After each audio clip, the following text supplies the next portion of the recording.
மகாநதி சீரியல்ல டுடே எபிசோட்ல நம்ம விஜய் இருந்துட்டு இன்டர்வியூக்காக கிளம்பி போறாங்க. காவேரி இருந்துட்டு ரொம்பவே வருத்தப்படுறாங்க. நீங்க அந்த நிலைமையில இருந்துட்டு இப்ப வேலை தேடி அலையிறது எனக்கு ரொம்ப கஷ்டமா இருக்கு அப்படின்ற மாதிரி சொன்ன உடனே விஜய் இருந்துட்டு ஆல்ரெடி நான் உங்ககிட்ட சொன்னதான், அதையும் நான் விட மாட்டேன்.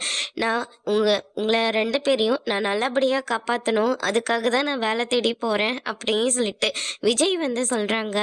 கவலைப்படாத, நான் இன்னைக்கு வேலையோடு தான் திரும்ப வருவேன் அப்படின்னு சொல்லிட்டு விஜய் அங்கேருந்து கிளம்புறாரு. காவேரியும் வழி அனுப்பி வைக்கிறாங்க. இந்த பக்கம் நம்ம கங்கா இருந்துட்டு ஒரு வீடியோ பார்க்குறாங்க. நான் சொந்தத்தில் கல்யாணம் பண்ணதுனால தான் என் குழந்தைக்கு இப்படியெல்லாம் ஆயிடுச்சு. அப்போவே நான் வேண்டான்னு சொன்னேன், ஆனால் யாருமே என் பேச்சை கேட்கவே இல்லை. சொந்தத்தில் கல்யாணம் பண்ணி வச்சு இப்போ என் வாழ்க்கையே போச்சு அப்படின்ற மாதிரி சொல்லி ஃபீல் பண்ணிட்டு இருக்காங்க. இதை கங்கா கேட்டோன்னே குமரன் கிட்ட சொல்கிறாங்க, இப்போ உங்கள் அம்மாவும் சொந்தத்தில் தான் கல்யாணம் பண்ணிக்கிட்டாங்க, என் அம்மாவும் தூரத்து சொந்தத்தில் தான் கல்யாணம் பண்ணிக்கிட்டாங்க. ஆனால் நம்மளாம் நல்லா தான் இருக்கோம். ஆனால் இப்போ நீங்களும் நெருங்கின சொந்தம், நானும் நெருங்கின சொந்தம்.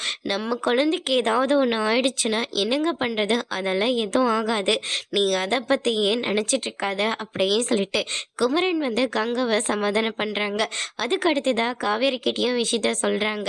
காவேரி இருந்துட்டு அப்படியெல்லாம் ஒன்றும் ஆகாதுக்கா, நீ எதை பற்றியும் கவலைப்படாத அப்படின்ற மாதிரி சொன்ன உடனே பாட்டி இருந்துட்டு வயிற்றுல பிள்ளைய வச்சுட்டு காவேரி எவ்வளோ தூரம் கஷ்டப்பட்டிருக்கா, பக்கத்தில் புருஷனும் இல்லை, 1008 பிரச்சனை எல்லாத்தையும் சமாளிச்சிட்டு இருந்திருக்கா.